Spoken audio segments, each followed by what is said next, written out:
আজকে আমি আপনাদেরকে দেখাবো বাসায় যেভাবে খুবই সহজে আপনারা শিক কাবাবটা বানাতে পারেন। শিক কাবাব বানাতে খুব একটা বেশি জিনিসের প্রয়োজন হয় না। আমি এদিক দিয়ে আলু সিদ্ধ করে নিলাম, মশলা ব্লেন্ডারে পিষে নিলাম, আদা রসুন পেঁয়াজ সব কিছু একসাথে দিয়ে তারপরে খুব ভালো করে ম্যাশ করে নিলাম।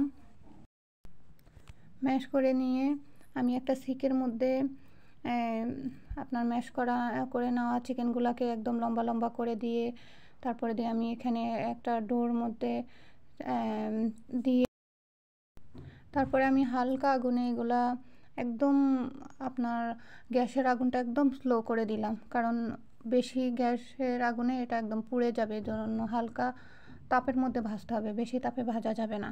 এরকম করে আমি ভাজে নিলাম সবগুলা। দেখেন আমার শিক কাবাবগুলো আলহামদুলিল্লাহ অনেক সুন্দর হয়েছে, যেমন খেতেও অনেক মজা হয়েছে। আপনারা আসলে কেউ এভাবে টেস্ট না করলে বুঝতে পারবেন না যে শিক কাবাবটা বাসায় বানাইলে সবচেয়ে ভালো হয়।